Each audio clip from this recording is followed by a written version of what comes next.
Dans cette vidéo, on va voir comment trouver des clients pour ton business en 9 étapes. Si tu veux trouver des clients pour ton business, tu dois juste mettre ton offre en face des bonnes personnes. C'est aussi simple que ça. Tu n'as pas besoin d'un MBA en marketing, tu n'as pas besoin d'attendre que l'univers t'envoie des leads. Tu prends ton offre, tu identifies ton audience et tu la colles devant leur nez le plus vite possible. Et pour ça, il y a 2 grands ch le premier c'est l'inbound. Tu attires les clients vers toi et le second, c'est l'outbound. C'est toi qui vas vers les clients, tu vas les chercher et je vais te montrer exactement comment faire les 2 étape par étape en fonction de ton profil. Premièrement, on va faire la distinction entre l'inbound et l'outbound. Donc comme j'ai dit, inbound, ça veut dire que le client, il vient à toi. Comment tu fais ça? Bah, tu peux le faire par, premièrement, tout ce qui est contenu est gratuit. C'est ce qu'on appelle l'organique. Donc par exemple, créer des vidéos sur les réseaux sociaux pour attirer des clients. Tu vas faire des vidéos TikTok où tu vas partager de la valeur et tu vas attendre qu'en retour, il y ait des gens qui achètent ton produit ou qui veuillent te parler pour acheter ton service. Ça, c'est de l'organique. Mais tu peux aussi le faire via des posts, via des carousels sur Instagram, sur LinkedIn, en partageant des PDF, etc. Ensuite, tu as tout ce qui est plutôt contenu payant. C'est toute la publicité que tu trouves sur les réseaux sociaux. Donc, tout ce qui est posts et vidéos sponsorisées que tu vois sur Facebook, Instagram, Google Ads, etc. Et l'objectif avec ce type de stratégie, il est clair, c'est d'attirer et d'éduquer ton audience cible. Si par exemple tu fais du montage vidéo, tu vas poster des avant-après sur LinkedIn ou Instagram. Tu fais du coaching sportif, plutôt orienté nutrition, tu vas montrer tes méthodes et plus tu vas montrer les résultats clients avant-après sur les réseaux sociaux. Et si c'est payant, ça va être la même chose. C'est juste que tu vas mettre de l'argent pour que plutôt que cette vidéo, elle arrive naturellement devant ton audience, grâce à l'algorithme, c'est toi qui vas la sponsoriser, tu vas essayer de la pousser en mettant de l'argent. Et ensuite, l'outbound, comme on l'a dit, là, c'est toi qui vas vers les clients.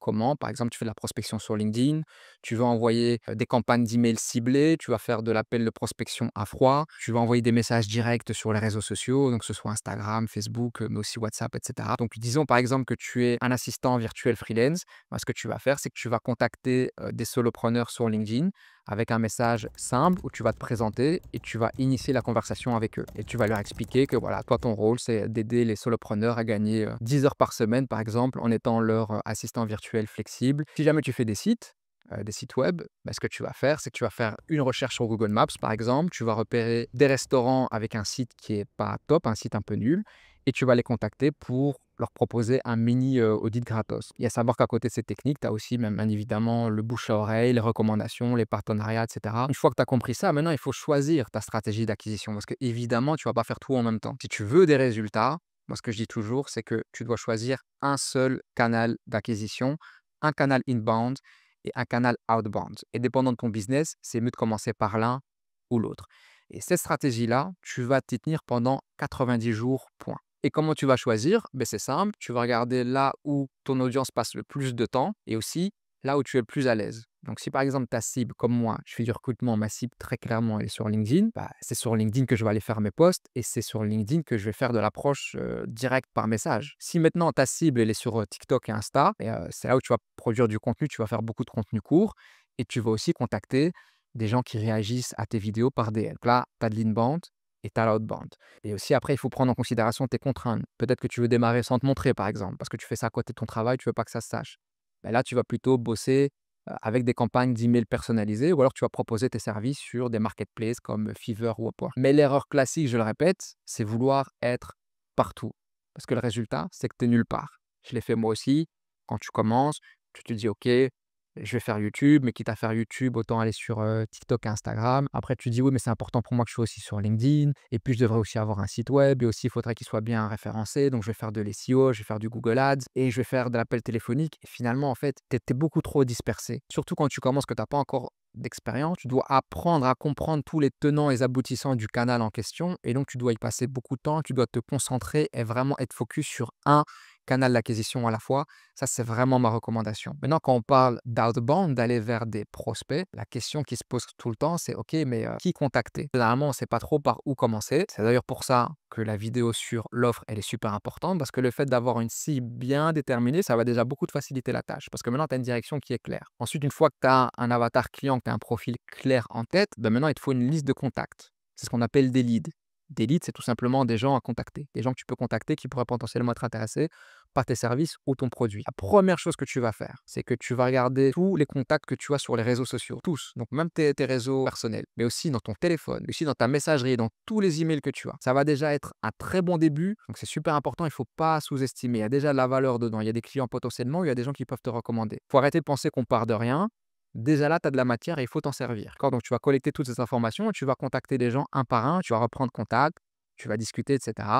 Puis tu vas leur expliquer ce que tu fais et tu vas leur demander s'ils ne connaissent pas quelqu'un que ça pourrait intéresser et tu vas leur demander de te garder à l'esprit et de ne pas hésiter à te recommander. Ça, c'est la première étape, c'est la plus simple. Ensuite, ce qui peut être particulièrement efficace, c'est il y a beaucoup de gens qui ne le savent pas, qui tournent en rond à cause de ça, mais si jamais tu fais du B2B, tu vends des services ou des produits à d'autres sociétés, tu ne vends pas à des particuliers. Là, il y a une technique qui est extrêmement puissante qui s'appelle le scrapping en anglais. Ça consiste tout simplement à aller récupérer des données sur des sites. Donc, par exemple, tu pourrais aller sur YouTube, tu pourras faire une recherche de tous les agents immobiliers qui sont sur YouTube parce que tu veux leur vendre des services spécifiquement. Avec un outil de scrapping, tu pourrais récolter toutes les informations. Donc, tu pourras avoir tous les noms de chaînes, par exemple, avec les adresses email qui sont associées. Donc là, tu vas avoir une liste sur laquelle tu vas pouvoir très rapidement travailler. Et il y a plusieurs outils qui sont très connus.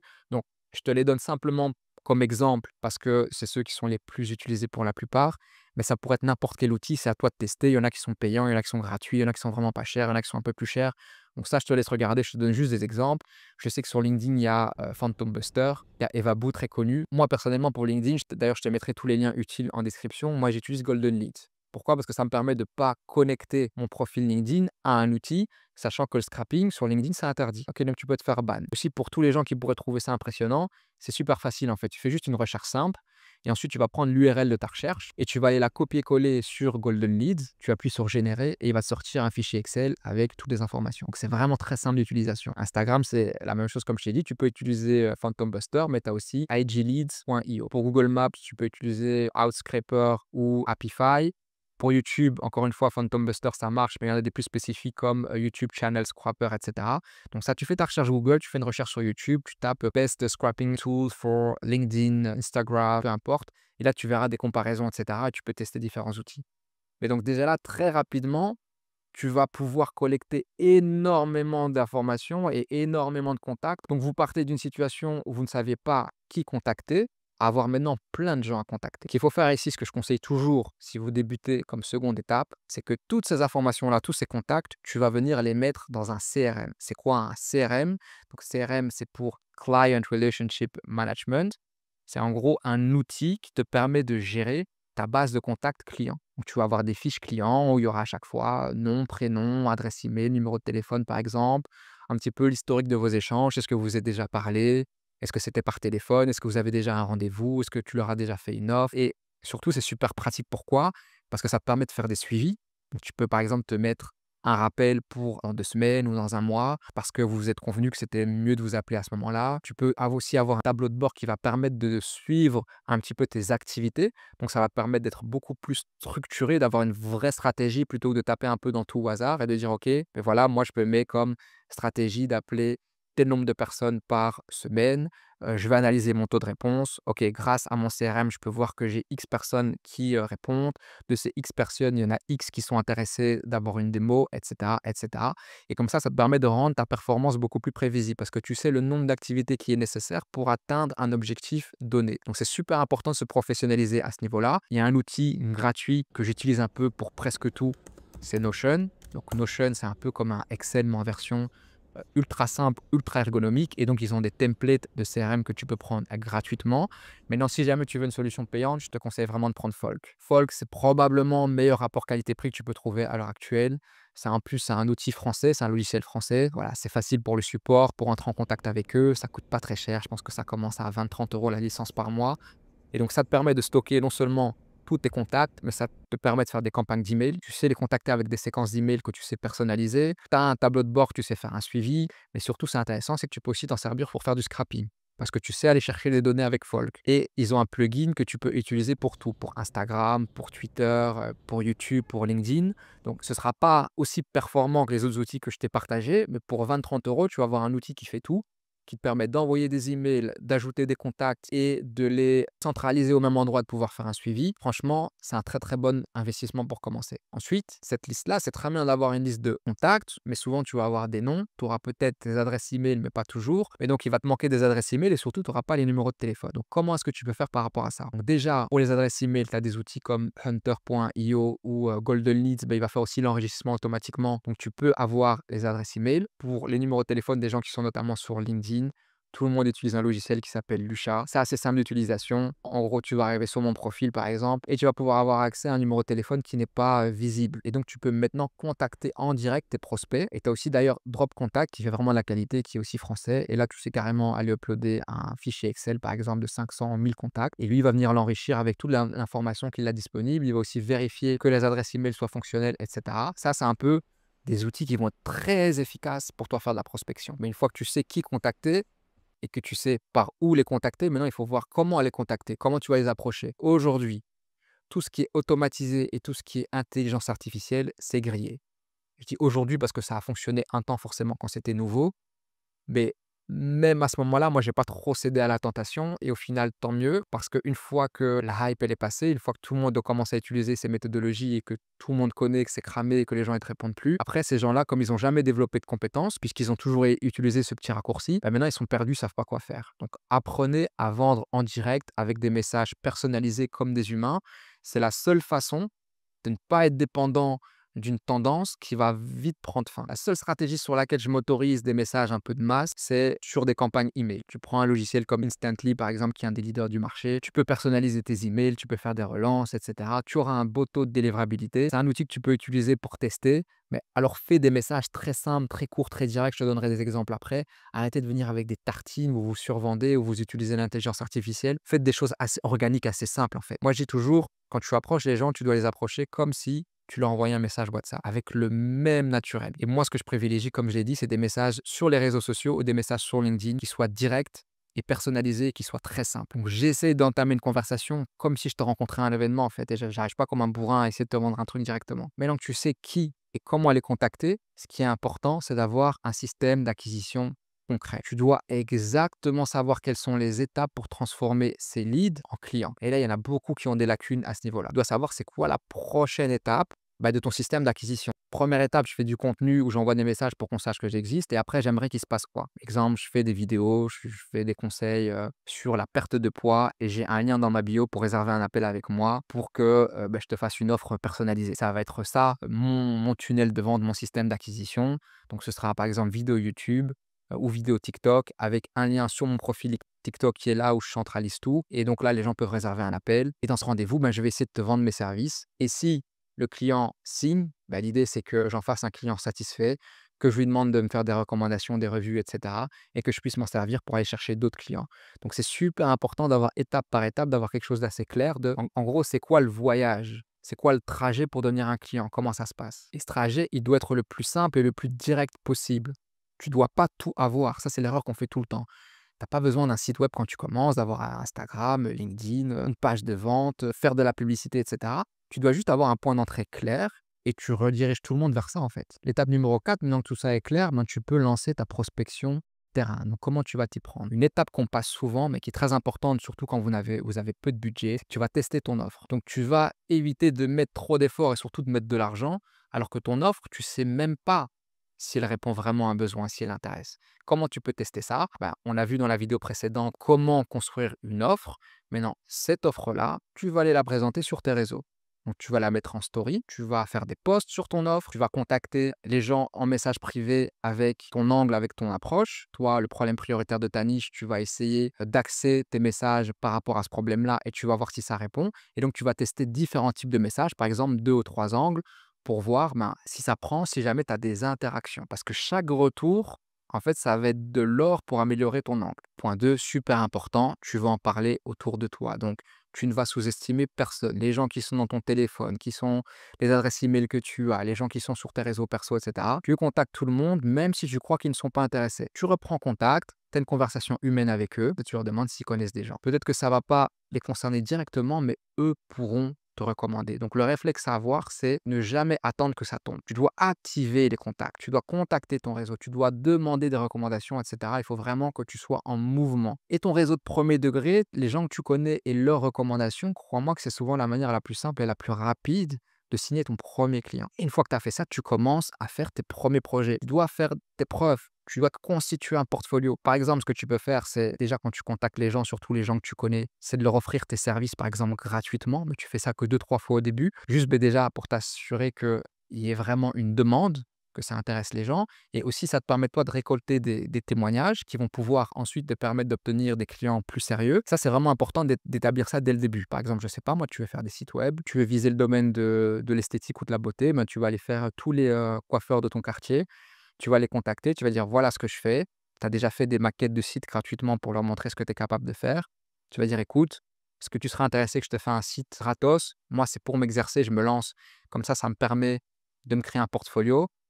La seule chose que je te demande en retour, c'est que si jamais ça te plaît, s'il te plaît, recommande-moi. Recommande mes services à d'autres coiffeurs autour de toi. Est-ce que c'est OK pour toi? Déjà, tu dois voir parce que si jamais, même gratuitement, les gens ils veulent pas, est-ce que les coiffeurs veulent vraiment des sites web, tu vois? C'est un peu comme ça que tu dois réfléchir. Et quand tu débutes, bien évidemment, tu peux même faire des projets factices. Donc si par exemple, encore une fois, on prend l'exemple des sites web, ben, tu peux très bien te dire que tu veux faire un site web pour un concessionnaire automobile, par exemple. Donc t'as pas de client, t'as personne pour qui tu le fais gratuitement, mais tu vas juste le faire pour toi, juste pour apprendre, développer tes compétences et avoir un portfolio. C'est comme ça que tu vas bâtir ta crédibilité. Parce qu'il y a beaucoup de gens, je le vois, qui t'approchent, hein, ils vont te proposer des services de montage vidéo, ils vont te proposer de faire tes miniatures, etc. Mais ils ont même rien à te montrer. En gros, ils veulent que tu les payes pour qu'ils se fassent la main. Et évidemment, faites pas ça, les gars. Si t'as pas encore de clients, c'est pas grave. Tu t'entraînes, tu mets en application, tu fais des projets factices et au moins tu as un portfolio, tu as quelque chose à montrer. On va prendre un exemple concret d'une de mes stratégies commerciales sur un de mes business. La stratégie est assez simple. Comme ça vous permet de voir réellement comment ça se matérialise. Moi, ce que je vais faire, typiquement, mes clients, ils sont sur LinkedIn. Donc, je vais utiliser la licence Sales Navigator Pro de LinkedIn. Donc, c'est simplement une licence comme vous avez une licence recruteur, etc. C'est une licence sur LinkedIn qui va vous donner accès à des fonctionnalités supérieures. Par exemple, vous aurez beaucoup plus de filtres quand vous faites des recherches. Donc, ça, c'est super puissant et ça, je vous le recommande. Je vous le recommande vraiment si jamais vous faites du B2B, vous voulez vendre à des clients qui sont des entreprises. La licence de Sales Navigator Pro, déjà, ça coûte pas très cher. Je crois que c'est 70-80 euros. Tu peux la prendre un mois. Donc, tu payes ça pendant un mois. Tu fais plein de listes dans ta niche. Tu vas les extraire avec les outils que je t'ai partagés. Une fois que tu as enlevé les listes, en fait, tu n'as plus besoin de LinkedIn Sales Navigator Pro. C'est toujours super efficace. Je te conseille de le garder, mais c'est illimité en termes de budget. Simplement, tu le gardes que un mois. Tu te fais plein de listes et après, tu le mets en pause. Tu le reprendras dans 3-4 mois quand tu fais tes premiers clients. Donc, moi, ce que je fais, c'est que je travaille beaucoup avec Sales Navigator Pro. Par exemple, je vais lister tous les cabinets de recrutement qui font entre 10 et 50 personnes qui sont dans tel secteur d'activité, par exemple l'informatique, l'ingénierie, la finance, etc., qui sont situés dans telle région, qui ont montré telle croissance au cours des X derniers mois, par exemple. Et je vais aussi viser uniquement les décideurs, tous les gérants, les directeurs, tout ce qui est fondateur, propriétaire, etc. Je vais utiliser Golden Leads pour aller récupérer les informations de ces contacts-là. Avec Golden Leads, je peux aussi avoir les adresses email. Et ensuite, je vais faire de l'enrichissement, que ce soit avec Drop Contact ou avec Lucha, pour récupérer les numéros de téléphone. Ensuite, si je commençais maintenant et que mon but c'était de faire de l'argent rapidement, ce que je ferais, c'est que je contacterais toutes ces personnes par téléphone. Ce serait mon canal d'acquisition principal, ce serait de l'outbound. C'est très simple, c'est pas cher. J'appellerai des gens toute la journée pour vendre mes services. Aujourd'hui, moi, je suis pas dépendant de la prospection téléphonique. Je vais en faire. Je vais faire de l'outbound parce que c'est quelque chose qu'il faut garder. Je trouve que c'est important. Mais je vais aussi faire beaucoup de messages personnalisés sur LinkedIn. Je vais faire des posts sur LinkedIn pour développer mon notoriété, de la visibilité. Et je vais faire des campagnes d'email personnalisées. Donc, moi, c'est principalement ces canaux d'acquisition-là que je vais utiliser et je vais aussi faire un peu d'inbound avec la création du contenu sur les réseaux sociaux. Et mon système d'acquisition, il est simple, c'est que tous ces gens-là, je veux les renvoyer vers mon site web qui fait une démonstration de mon produit et je veux leur proposer un rendez-vous pour leur faire une démo. Prenons un exemple de comment ça peut s'appliquer à un autre business. Disons que toi, tu fais du contenu pour les brunchs. Tu vas simplement faire une recherche sur Google Maps de tous les brunchs et les coffee shops dans ta région et tu vas faire une campagne. Tu vas tous les contacter en disant, voilà, salut, moi je fais des vidéos virales TikTok pour les coffee shops et les brunchs. Voici ce que j'ai fait pour... et tu vas citer par exemple des exemples de clients sur lesquels tu as travaillé. Tu vas montrer ton portfolio et tu vas dire, voilà, moi j'ai une super idée de ce que je pourrais faire pour vous. Et tu vas essayer d'amorcer une discussion et de voir s'ils sont intéressés, mais de voir ce que tu as à leur montrer. Et une très bonne stratégie bonus qui fonctionne bien, c'est simplement de leur demander la permission avant de leur envoyer quelque chose. Donc tu dis, OK, moi, je vais faire quelque chose de gratuit pour toi, mais j'aimerais d'abord savoir si ça t'intéresse, si tu veux le voir. Comme ça, tu t'assures que tu vas pas faire ça pour rien. Et lorsque vous contactez ces personnes, s'il vous plaît, soyez des humains. Donc, évitez les messages générés par l'intelligence artificielle. Ça se voit, c'est cramé. Donc, quand vous parlez à quelqu'un, encore une fois, parlez-lui comme si vous étiez. C'était un message WhatsApp, en fait. Une fois que tu t'es lancé et que tout ça tourne, tu fais les activités, etc. Maintenant, tu vas passer sur la sixième étape, c'est l'étape de l'optimisation. Donc, tu vas optimiser ton tunnel de vente et tu vas le mesurer. Tu n'as vraiment pas besoin de tout automatiser au début. Par contre, ce que tu dois savoir assez rapidement, combien de gens ont vu tes messages, combien ont répondu, combien ont cliqué, combien sont devenus des leads, combien ont acheté, etc. Comme ça, tu peux mesurer tes taux de conversion parce que chaque étape est optimisable et améliorable. Mais pour pouvoir améliorer, il faut mesurer et pour pouvoir mesurer, il faut une structure. C'est pour ça aussi, encore une fois, que c'est important d'avoir un CRM. Il y en a beaucoup qui n'en ont pas pendant longtemps et qui sous-estiment ça. C'est vraiment la pierre angulaire de ton business. Et ça permet aussi certains de se confronter au réel et de se sortir du déni parce que par pitié, venez pas nous dire que ça fonctionne pas, ou que le marché est pas bon, ou que ceci ou que cela, alors que vous avez envoyé que 5 messages cette semaine. Le fait de mesurer, en fait, ça vous met face à la réalité. Si j'envoie que 5 messages, est-ce que je peux me plaindre ou est-ce que je peux m'étonner de ne pas avoir de résultats? Ben non, en fait, mon problème, c'est que j'ai pas assez de volume d'activité. En fait, c'est un jeu de volume, c'est pas un miracle. Il faut au moins que tu contactes, dépendant des marchés, de ton offre, ça peut être 30, 50, 100 personnes par semaine. Et surtout, il faut être consistant parce qu'il y en a beaucoup là où vous fautez aussi, c'est que vous allez vous plaindre de ne pas avoir de résultats, mais en fait, vous allez mettre ça en application, vous allez le faire pendant 2, 3 jours, et puis pendant une semaine, vous n'allez plus rien faire parce que tout simplement, la vie se passe. Ah, il s'est passé ceci, j'ai pas eu le temps, j'ai dû faire cela. Puis vous allez reprendre encore 3, 4 jours, et puis encore une pause de 2 jours, etc. Mais c'est ça qui vous empêche d'avoir des résultats. Il faut vraiment avoir une routine. L'étape numéro 7, vous allez essayer de capitaliser sur les marketplaces. En gros, sur les plateformes qui font de la mise en relation entre des indépendants qui vendent des services et des indépendants qui recherchent ce type de service. Donc, il y a Fiverr qui est super connu, il y a Upwork, il y a Malte, etc. Par contre, il faut être prudent. Il faut essayer de ne pas avoir plus de 10 à 20% de tes clients qui proviennent de ce type de plateforme. Pourquoi? Parce qu'il y a beaucoup de compétition et que tu n'as pas envie d'être dépendant de ça. Évite de mettre tous tes œufs dans le même panier. Ce que tu fais, c'est que tu vas créer un profil. Donc, il y a beaucoup de gens, ils vont dire: «Oui, mais moi, je suis dessus, mais ça marche pas». Oui, mais pour comprendre le pourquoi, tu dois aller voir ma vidéo précédente sur l'offre. Parce que généralement, tu n'avais pas d'offre. Tu es venu beaucoup trop généraliste dans un marché qui est très compétitif. Il faut créer un profil avec une offre claire et tu as besoin d'être super niché, d'être super spécialisé pour te différencier. Toi, tu dois vraiment venir te nicher et c'est comme ça que tu vas attirer les bons profils. Ok, par exemple, tu dis: «Moi, je fais des miniatures gaming». Ok, ben, tous les gamers, ils vont aller en priorité chez toi. «Moi, je fais des miniatures business». Ok, ben, tous les entrepreneurs, ils vont venir chez toi. Tu vas te nicher, te spécialiser. Ensuite, tu vas aller voir les profils majeurs qui sont tes compétiteurs, ceux qui vendent le mieux, et tu vas t'inspirer un petit peu de leur profil. Tu vas voir leur packaging, comment ils structurent leur offre, ce qu'ils proposent, les problèmes qu'ils pointent du doigt, etc. Donc tout ça, tu vas l'utiliser, le mettre à ta sauce et tu vas te l'approprier. Et au niveau des prix, tu vas évidemment être compétitif, mais évite de faire l'erreur d'être trop bas. Quand tu es trop bas, ça inspire l'idée de pas qualitatif et on n'a pas trop envie de travailler avec toi. Alors je sais que le démarrage peut être difficile, mais c'est ça qu'il faut comprendre. Le plus difficile sur ces plateformes, c'est d'avoir tes 3 à 5 premiers projets. Une fois que c'est le cas, tu auras des commentaires et des recommandations. Les gens seront plus à l'aise de collaborer avec toi. Et donc là, il y aura un effet boule de neige, ce sera beaucoup plus facile. Donc le jeu en vaut la chandelle. Il faut mettre de l'effort au début. Il faut faire un bon profil, choisir sa bonne niche. Il faut avoir un bon portfolio à montrer. Par exemple, je vous disais tout à l'heure qu'il ne faut pas hésiter dans certaines situations quand tu commences à faire 2, 3 petits projets gratuits pour commencer. Il ne faut pas hésiter à leur dire: «Voilà, moi, tout ce que je te demande, en fait, j'aimerais bien utiliser une plateforme comme Fiverr pour pouvoir vendre mes services, mais j'ai besoin de recommandations.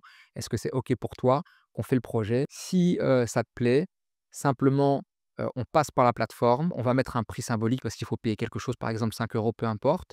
Et toi, ben, tu mets un revue honnête sur la qualité de mon travail. Moi, ça va vraiment m'aider à créer ma crédibilité et à trouver mes premiers clients.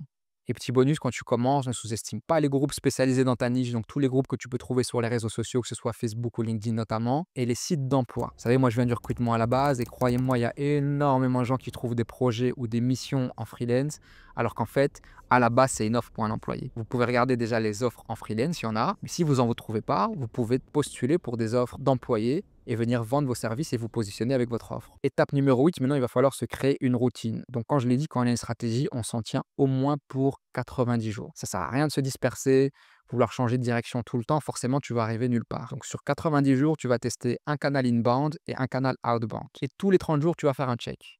Les premiers 30 jours, ce que tu veux, c'est que tu veux avoir des interactions. Tu veux pas faire de vente, tu veux simplement voir que, ok, j'ai réussi à avoir des interactions. Si jamais tu n'as pas d'interaction, c'est soit que tes messages sont pas bons, soit que la cible ou l'offre ne font pas mouche, ou soit que tu fais pas assez de volume.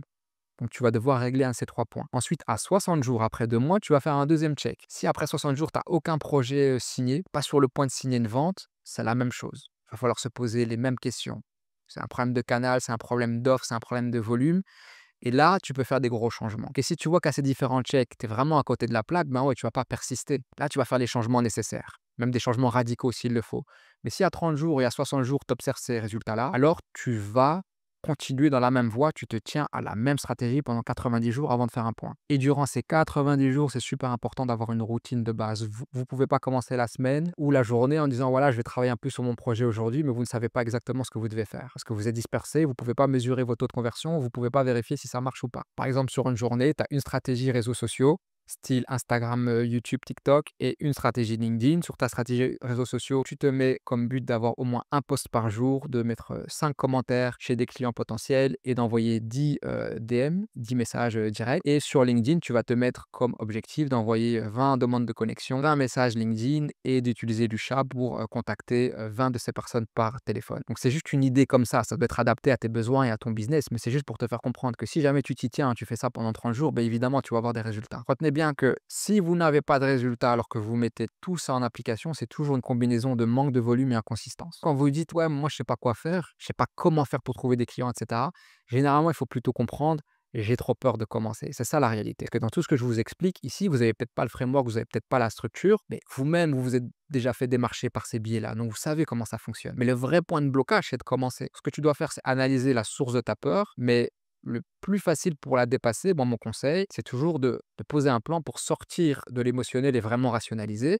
Et donc, de te mettre des actions quotidiennes atteignables. Donc, c'est super important, ça, des choses qui sont réalistes par rapport à ton emploi du temps et tes contraintes. Comme ça, tu n'auras plus l'impression de devoir escalader l'Everest. Tu auras simplement l'impression de mettre un pied devant l'eau. Et donc, c'est beaucoup plus motivant et c'est beaucoup moins impressionnant et déstabilisant. Et l'étape numéro 9, c'est la relance et le suivi. Ne jetez pas vos prospects trop vite. Ça, garde-le bien en tête et c'est pour ça, encore une fois, qu'un CRM, c'est super important. Comme ça, vous pouvez garder contact et faire un suivi. Parce que ce n'est pas parce qu'un prospect ne dit pas oui maintenant qu'il faut l'oublier. Il n'est juste pas prêt aujourd'hui, mais il peut le devenir demain. Donc, ce que tu dois faire assez rapidement quand tu parles aux gens, c'est que tu dois classer tes prospects dès le départ. C'est pas la même chose celui qui n'est pas intéressé mais qui a un gros potentiel. Tu vas à faire un suivi régulier par exemple avec lui, que quelqu'un par exemple qui n'est pas intéressé et qui a un petit potentiel. Ben, lui, tu vas peut-être le mettre dans une séquence automatisée de messages. Il va recevoir un email tous les 3 mois pour lui rappeler que tu existes, mais tu vas pas trop mettre d'efforts sur lui. Donc ça, c'est super important de prioriser vos efforts sur la relance. Une bonne relance, comme je l'ai dit, tu dois avoir un CRM